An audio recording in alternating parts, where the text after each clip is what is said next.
Hello दोस्तों, कैसे हैं आप सभी। उम्मीद करता हूं आप सभी बहुत ही अच्छे होंगे। तो आज की इस वीडियो में हम पढ़ने वाले हैं क्लास 12 रसायन विज्ञान का बहुत ही इंपॉर्टेंट टॉपिक जो है भैया नेस्ट समीकरण। तो भैया नेस्ट समीकरण क्या है इस वीडियो में हम समझेंगे और बहुत ही आसानी तरीके से आपको समझ में आएगा।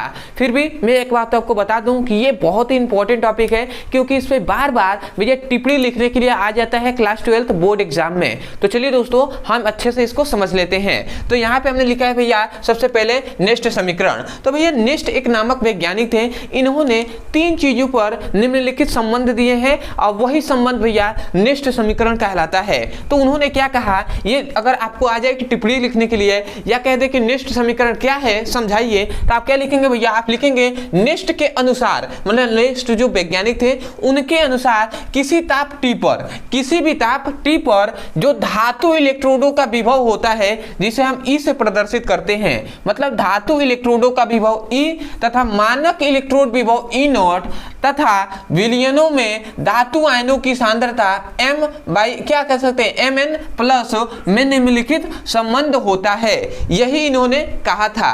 तो आपको समझ में नहीं आया होगा, थोड़ी सी ध्यान देंगे तो यहाँ पे तीन चीजें हम कह रहे हैं। सबसे पहला कि भैया क्या कह रहे हैं, धातु इलेक्ट्रोडों के विभव E, पहला ये हो गया। दूसरा मानक इलेक्ट्रोड विभव E0 और तीसरा है भैया विलयनों में धातु आयनों की सांद्रता जो है Mn प्लस में निम्नलिखित संबंध दिए हैं। यही हमने कहा है ना कि इन तीनों में निम्नलिखित संबंध होता है। यही नेस्ट ने बताया था कि तीन चीजों में निम्नलिखित संबंध होता है और वो तीन चीजों क्या है, पहला है धातु इलेक्ट्रोडों का विभव E, दूसरा है मानक इलेक्ट्रोड विभव E0 और तीसरा है विलयनों में धातु आयनों की सांद्रता जो है Mn प्लस में निम्नलिखित संबंध होता है।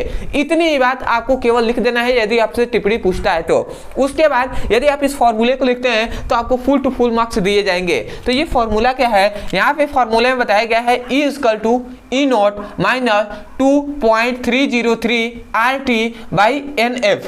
यहाँ पे लिखा है log 10 1 अपान Mn प्लस, ठीक है, log 10 1 अपान Mn प्लस। अब भैया इसमें ये पॉइंट आता है कि इसमें भैया जो क्या है, इसमें जो R क्या है, यहाँ पे T क्या है, NF क्या है और ये क्या है M बाई क्या लिख सकते हैं, मतलब Mn प्लस ये सब क्या है, तो इसको हम समझते हैं। तो यहाँ पे सबसे पहले R पे बात करते हैं। तो यहाँ पे जो R है ना वो भैया गैस नियतांक है, ठीक है, वो क्या है भैया, गैस नियतांक है। दूसरा यहाँ पे जो T आता है वो ताप है, परंतु कौन सा ताप, तो भैया परम ताप है, ठीक है, जो हमने यहाँ पे लिखा है। तो ये ताप आप लिख सकते हैं या परम भी ताप लिखेंगे तो कोई दिक्कत नहीं है, ये हो गया। उसके बाद आता है यहाँ पे जो F है वो फैराडे नियतांक है, ठीक है। उसके बाद जो N है ना भैया वो उपयुक्त इलेक्ट्रॉनों की संख्या है, या हम कह सकते हैं प्रयुक्त इलेक्ट्रॉनों की संख्या, जो उसमें इलेक्ट्रॉनों की संख्या उपस्थित होगी वही है भैया N।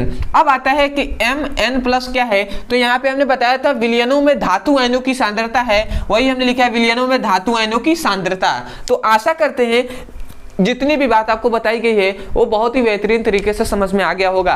तो मैं यही कहूँगा यदि सच में आपको इस वीडियो से कुछ भी सीखने को मिला हो, यदि समझ में आया है तो सबसे पहले तो चैनल को सब्सक्राइब कर दीजिएगा, वीडियो को लाइक कर दीजिएगा, हो सके तो हमें कमेंट सेक्शन में जरूर बताइएगा कि आपको वीडियो कैसा लगा। अदरवाइज यदि कोई भी टॉपिक समझ में नहीं आता है किसी भी क्लास का फिजिक्स और केमिस्ट्री में, तो केवल आपको उस टॉपिक का नाम लिखना है यूट्यूब पर और अंत में हमारे चैनल का नाम लिख देना है ब्रदर सर, आपको वो वीडियो मिल जाएगा, वहां से जाकर आप अच्छे से पढ़ाई कर सकते हैं, अभी भी आप ट्राई कर सकते हैं। दूसरी बात, यदि किसी भी क्लास का फिजिक्स और केमिस्ट्री का चैप्टर वाइज सीक्वेंस में एक एक करके वीडियो को पढ़ना चाहते हैं और सिलेबस को कंप्लीट करना चाहते हैं तो आपके लिए एक नंबर यहाँ पे दिया जा रहा होगा, इस नंबर पे केवल व्हाट्सएप कर दीजिएगा और जिस भी क्लास का लिंक आपको चाहिए उस मतलब क्लास का नाम और चैप्टर का क्या आप लिख सकते हैं कि फिजिक्स और केमिस्ट्री क्लास 11th या क्लास 12th या class 10th physics chemistry all video link, तो आपको वीडियो का लिंक दे दिया जाएगा। तो आशा करते हैं आपको समझ में आ गया होगा। तो चलिए दोस्तों आज के लिए इतना ही, मिलते हैं अगली वीडियो में, तब तक के लिए धन्यवाद। जय हिंद, जय भारत।